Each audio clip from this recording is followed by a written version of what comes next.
Bueno, pasamos ahora a estudiar el artículo tercero de la Ley 40, pero antes de empezar con lo que es el examen detallado del mismo, que quisiera aprovecharlo para haceros un pequeño consejo genérico para todas las normas que tengáis que estudiar. Vale, ¿cuál es el consejo? Pues ya veis aquí que este artículo tercero va de principios generales. Vale, pues el consejo que os doy es que cualquier lista de principios que veáis en cualquier norma siempre son cosas que merece la pena estudiar. Vale, todas las listas de principios y prácticamente todas las normas tienen su lista de principios.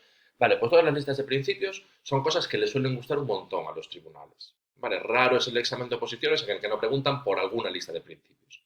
Para aquí ya seguro que sabéis, por ejemplo, la Constitución tiene lista de principios en el 9.3, la Ley 39 tiene su lista de principios, esta Ley 40 lo tiene también, en gestión presupuestaria lista de principios, o sea, prácticamente todas las normas tienen su listita con principios, vale, pues siempre son artículos de los interesantes, de los que merece la pena estudiar e incluso memorizarse. Vale, entonces eso como consejo genérico. Y además, este artículo es doblemente interesante porque aparte de tener una lista de principios larga, tenemos un párrafo introductorio que es básicamente una réplica del 103 de la Constitución. Vale, con un pequeño matiz, pero bueno, es básicamente igual que lo que establece el 103 de la Constitución.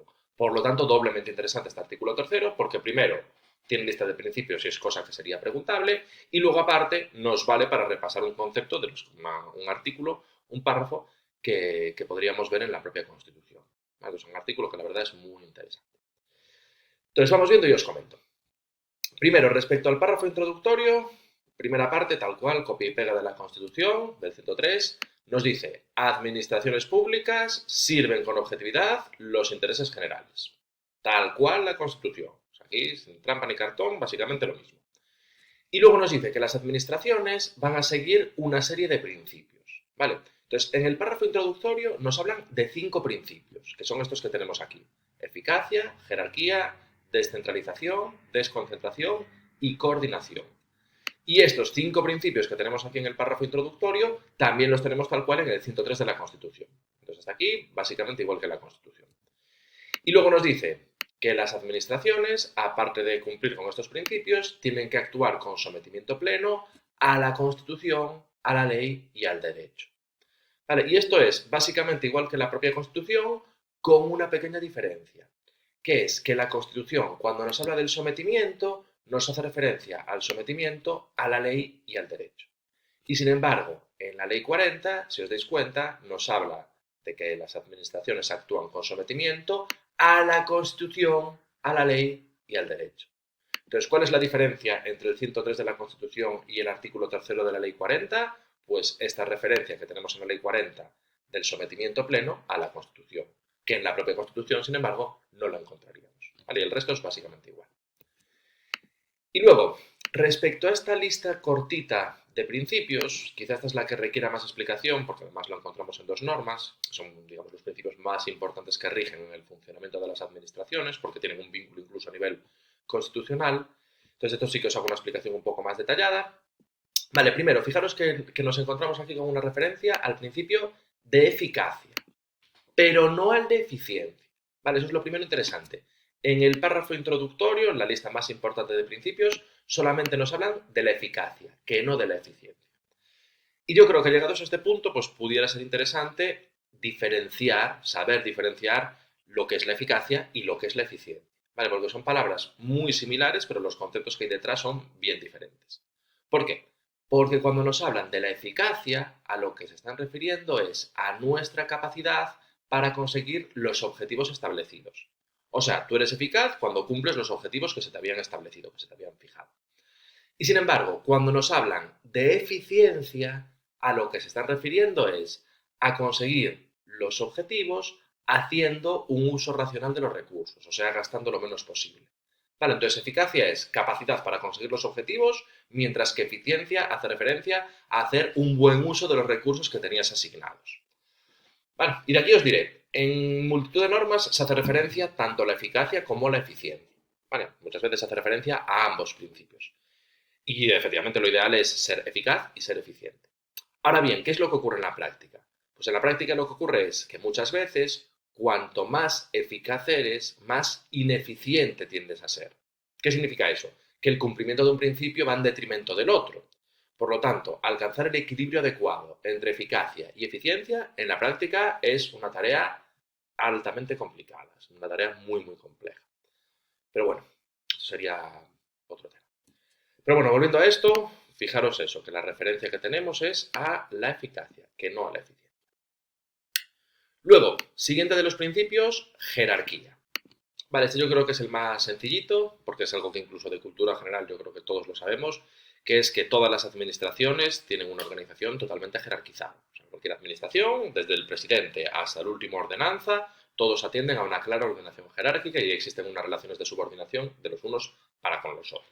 Entonces yo creo que quizá la jerarquía es el principio más conocido por todos.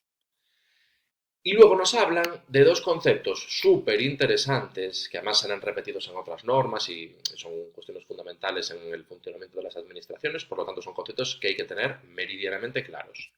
¿Cuáles son esos conceptos? La descentralización y la desconcentración. Entonces, ambos conceptos, tanto descentralización como desconcentración, son mecanismos que se establecen para transferir competencias de unos a otros. Ahora, ¿cuál es la diferencia entre la descentralización y la desconcentración? Vale, pues la diferencia es que cuando nos encontremos ante un supuesto de descentralización, esa transferencia de competencias se está haciendo de una persona jurídica a otra persona jurídica diferente.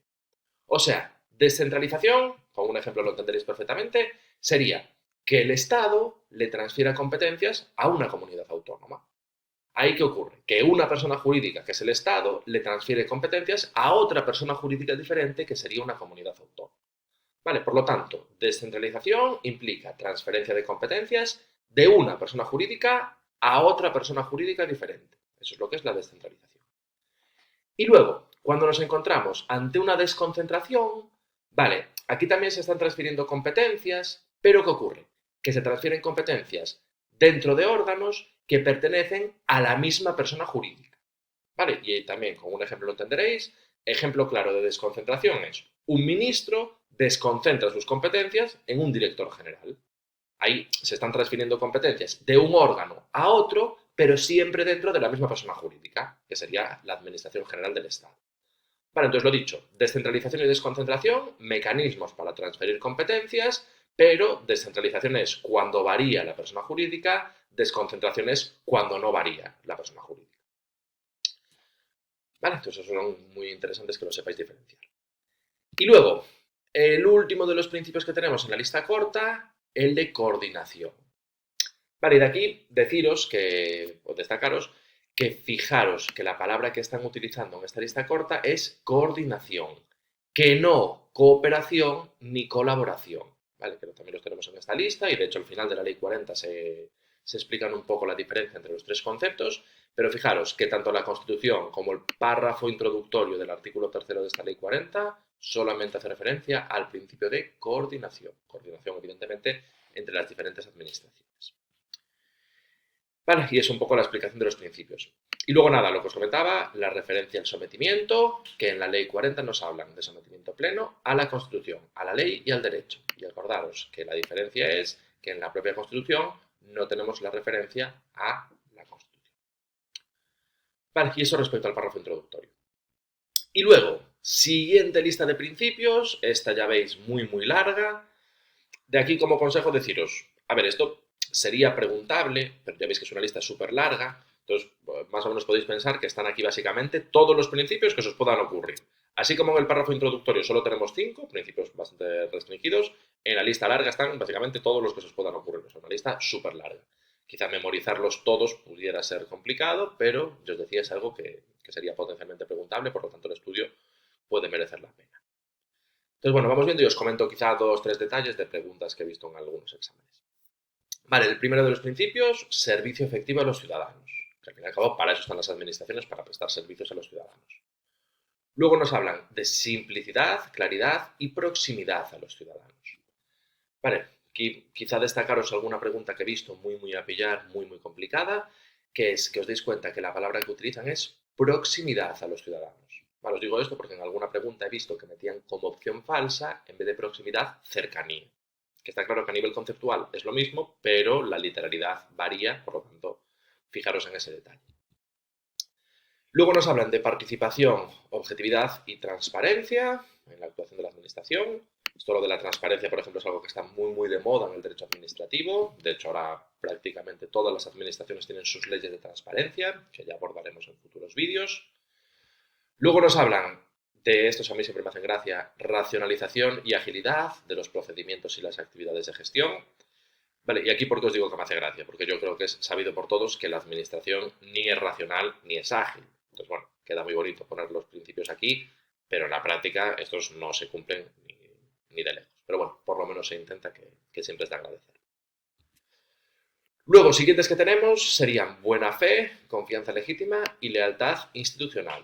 Vale, y fijaros que es lealtad institucional, o sea, lealtad entre las diferentes instituciones, entre las diferentes administraciones. Luego referencia a la responsabilidad por la gestión, que menos, ¿no? Que ya que eres gestor y cobras de los fondos públicos, pues por lo menos que seas responsable de tus actos. Luego nos hablan de la planificación y dirección por objetivos y ese control de los resultados, que también es interesante y es una forma de actuación de las administraciones que está muy de moda. Luego, fijaros que nos vuelven a hablar de la eficacia y aquí ya nos explicitan que es eficacia en el cumplimiento de los objetivos, o sea, lo que os comentaba yo en la explicación anterior, aquí ya nos lo dicen de forma expresa. Luego nos hablan de la economía, la suficiencia y la adecuación de los medios a los fines, o sea, que hay que limitarse a hacer lo que tienes que hacer para cumplir con tus objetivos. Y luego, fijaros que aquí sí nos hablan de la eficiencia en el uso de los recursos públicos. Entonces aquí quizá destacaros que en la lista corta solo hablaban de la eficacia, mientras que en la lista larga nos hablan de la eficacia y también de la eficiencia, de los dos. Y lo mismo ocurre en los principios que tenemos en la letra K, porque nos hablan aquí sí de cooperación, colaboración y coordinación entre las administraciones. Mientras que en la lista larga, en la lista corta que teníamos, solamente nos hacían referencia a la coordinación. Esas son quizás las diferencias interesantes entre la lista corta y la lista larga. Y luego, más cositas de este artículo. Primero nos dicen que las administraciones, para relacionarse entre ellas, están obligadas a utilizar medios electrónicos. Vale, y esto más o menos sí que se viene cumpliendo en la práctica. Por ejemplo, todos los temas de registros o de transferencias de documentos se vienen haciendo a través de medios electrónicos. Entonces, algo que más o menos sí que se cumple. Y fijaros que nos dice que los órganos se van a relacionar por medios electrónicos. No se podrán relacionar, no, se relacionarán, o sea, están obligados a hacerlo a través de medios electrónicos. Y luego nos dice que van a intentar prestar de forma conjunta los servicios a los interesados. Pero fijaros que aquí ya no es una obligación, sino que nos dice facilitarán preferentemente. O sea, se intentará hacer de forma conjunta, pero no es obligatorio en todo caso. Vale, entonces, obligadas en todo caso a relacionarse entre ellas por medios electrónicos y se intentará, pero no siempre obligatorio, que se preste de forma conjunta los servicios a los interesados. Vale, luego nada, punto tercero, quizá el menos interesante de todos, nos dice que las administraciones tienen que actuar para conseguir los objetivos que tienen establecidos, o sea que digamos como que las administraciones tienen un carácter instrumental para cumplir con los objetivos que están fijados, o sea que nada, su actuación se tiene que limitar a desarrollar las actuaciones que sean necesarias para alcanzar los objetivos fijados. Y luego, punto cuarto, y este también súper interesante, pregunta muy habitual, muy interesante, nos dice que las administraciones, cada una de ellas, para cumplir con sus objetivos, va a actuar con personalidad jurídica única. Vale, y os digo que esta es pregunta muy habitual, concepto muy interesante, la palabrita de única. Vale, y esto veréis en la Constitución, o ya habréis visto, que por ejemplo en el título octavo, cuando nos hablan de los municipios y de las provincias, nos dicen, las provincias tienen personalidad jurídica propia, los municipios personalidad jurídica plena. Vale, pues fijaros que aquí cuando nos hablan de las administraciones, su personalidad jurídica no es ni propia ni plena, es única. Vale, y eso os lo digo porque es pregunta que he visto muchas veces y justo juegan con esos matices. Te meten como opciones falsas. Pues tienen personalidad jurídica diferenciada, personalidad jurídica plena, personalidad jurídica propia o personalidad jurídica única. Vale, pues que sepáis eso. Administraciones públicas, personalidad jurídica